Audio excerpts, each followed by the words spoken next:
ओम श्री गुरु सत्ताय नमः। सभी को प्रणाम। आज हम जानते हैं माता गायत्री से वार्तालाप करने की साधना।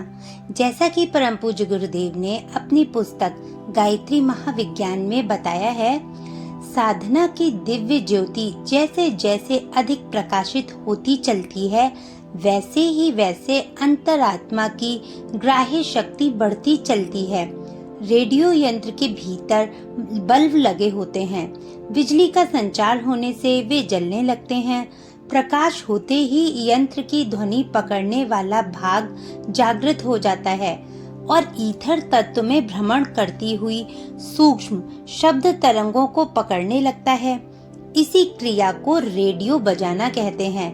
साधना एक बिजली है जिससे मन, बुद्धि, चित्त, अहंकार के बल्ब दिव्य ज्योति से जगमगाने लगते हैं। इस प्रकार का सीधा प्रभाव अंतरात्मा पर पड़ता है, जिससे उसकी सूक्ष्म चेतना जागृत हो जाती है और दिव्य संदेशों को, ईश्वरीय आदेशों को, प्रकृति के गुप्त रहस्यों को समझने की योग्यता उत्पन्न हो जाती है।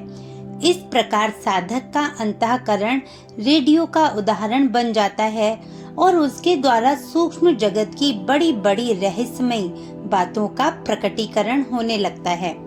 दर्पण जितना ही स्वच्छ, निर्मल होगा, उतनी ही उसमें प्रतीक छाया स्पष्ट दिखाई देगी। मैला दर्पण धुंधला होता है, उसमें चेहरा साफ दिखाई नहीं पड़ता। साधना से अंतरात्मा निर्मल हो जाती है और उसमें दैवी तत्वों का, ईश्वरीय संकेतों का अनुभव स्पष्ट रूप से होता है। अंधेरे में क्या हो रहा है ये जानना कठिन है, पर दीपक जला देने पर क्षण भर में अंधकार में छिपी हुई सारी बातें प्रकट हो जाती हैं और पहले का रहस्य तब भली प्रकार प्रत्यक्ष हो जाता है। गायत्री की निरंतर साधना करने से, शुद्ध रूप से, शुद्ध हृदय से साधना करने से गायत्री साधकों की मनोभूमि साफ हो जाती है। उनमें अनेक गुप्त बातों के रहस्य अपने आप स्पष्ट होने लगते हैं। इसी तथ्य को गायत्री दर्शन का वार्तालाप भी कह सकते हैं। साधना के परिपक्वावस्था में, स्वप्न में या जागृत अवस्था में भगवती के दर्शन करने का दिव्य कानों को सौभाग्य प्राप्त होता है। किसी को प्रकाशमय ज्योति के रूप में, किसी को अलौकिक देवी के रूप में, किसी को संबंधित किसी स्नेहमयी नारी के रूप में दर्शन होते हैं। कोई उसके संदेश प्रत्यक्ष वार्तालाप जैसे प्राप्त करते हैं, किसी को किसी बहाने घुमा फिराकर बात सुनाई या समझाई गई प्रतीत होती है। किन्हीं को आकाशवाणी की तरह स्पष्ट शब्दों में आदेश होता है। ये साधकों की विशेष मनोभूमि पर निर्भर है। हर एक को इस प्रकार के अनुभव नहीं हो सकते, परंतु एक प्रकार से हर एक साधक माता के समीप पहुंच जाता है और उनसे अपनी आत्मिक स्थिति के अनुरूप स्पष्ट या अस्पष्ट उत्तर प्राप्त कर सकता है। एक तरीका ये है कि एकांत में शांत चित्त होकर आराम से शरीर को ढीला करके बैठें, चित्त को चिंता से रहित रखें, शरीर और वस्त्र शुद्ध हों, नेत्र बंद करके प्रकाश ज्योति या हंस वाहिनी के रूप में हृदय स्थान पर गायत्री शक्ति का ध्यान करें और मन ही मन अपने को भगवती के सन्मुख बार बार दोहराएं। ये ध्यान 10 मिनट करने के उपरांत 3 लंबे श्वास इस प्रकार खींचें, मानो अखिल वायुमंडल में व्याप्त महाशक्ति श्वास द्वारा प्रवेश करके अंतःकरण के कण कण में व्याप्त हो रही है। अब ध्यान बंद कर दीजिए। मन को सब प्रकार के विचारों से बिल्कुल शून्य कर दीजिए। अपनी ओर से कोई भी विचार न उठाएं। मन और हृदय सर्वथा विचार शून्य होना चाहिए। इस शून्यावस्था में स्तब्धता को भंग करती हुई अंतःकरण में स्फुरना होती है, जिसमें अनायास ही कोई अचिंत्य भाव उपज पड़ता है। यकायक कोई विचार अंतरात्मा में इस प्रकार उद्भव होता है, मानो किसी अज्ञात शक्ति ने उत्तर सुझाया हो।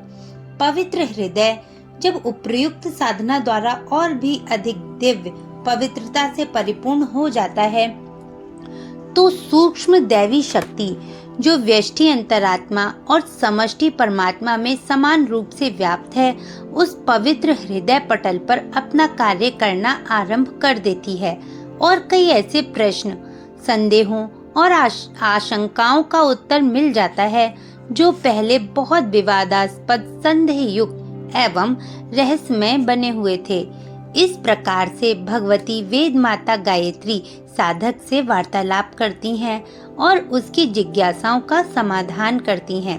ये क्रम यदि व्यवस्था पूर्वक आगे बढ़ता रहे तो आगे चलकर उस शरीर रहित दिव्य माता से उसी प्रकार वार्तालाप करना संभव हो सकता है जैसा कि जन्म देने वाली तनधारी माता से बातें करना संभव और सुगम होता है। माता से वार्तालाप का विषय अपनी निम्न कोटि की आवश्यकताओं के संबंध में नहीं होना चाहिए।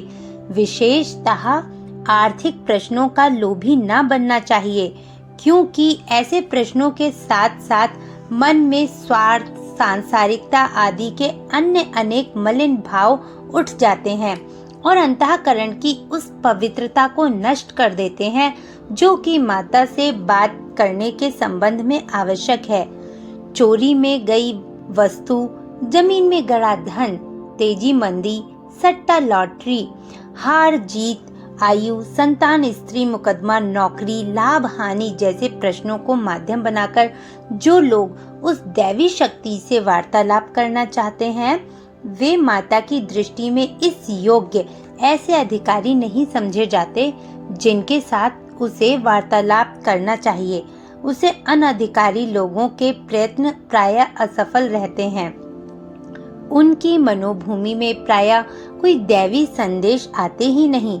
यदि आते हैं तो वे माता के शब्द न होकर अन्य स्रोतों से उद्भूत हुए होते हैं।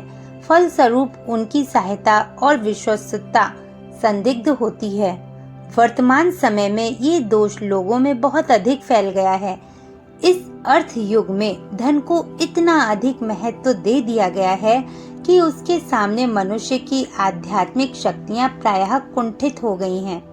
ऐसे लोगों की दृष्टि में देवी देवताओं की पूजा और ईश्वर की उपासना का मूल्य भी यही है कि इनके द्वारा सांसारिक वैभव संपत्ति की प्राप्ति हो। रुपए की मोहिनी माया ने मनुष्यों की बुद्धि को इतना अधिक आच्छादित कर दिया है कि वे धन के लिए धर्म को बड़ी जल्दी त्यागने, बेचने को तैयार हो जाते हैं। ऐसे लोगों का यह आशा करना कि थोड़े बहुत पूजा पाठ, जप कीर्तन या अन्य प्रकार के धार्मिक कर्म कांड से उनको अलौकिक शक्ति का आभास मिलने लगेगा या वे आवश्यकता पड़ने पर दैवी सहायता पा सकेंगे, निरर्थक है। इस प्रकार की विशेष सुविधाओं और अनुग्रह की अधिकारी वे ही व्यक्ति हो सकते हैं जो अपना दृष्टिकोण पर्याप्त ऊंचा रखें और केवल स्वार्थ पर ही नहीं, परमार्थ की ओर भी सदैव ध्यान देते रहें।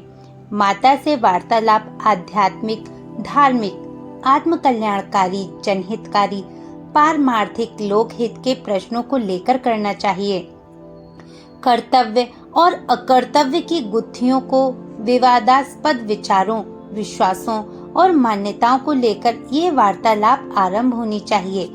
इस प्रकार के वार्तालाप में अपने तथा दूसरे मनुष्यों के पूर्व जन्मों, पूर्व संबंधों के बारे में कई महत्वपूर्ण बातें प्रकाश में आती हैं।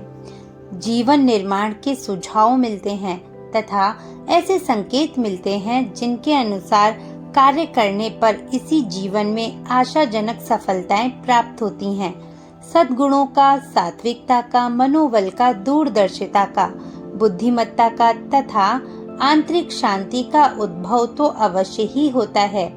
इस प्रकार माता का वार्तालाप साधक के लिए सब प्रकार से कल्याणकारक ही सिद्ध होता है।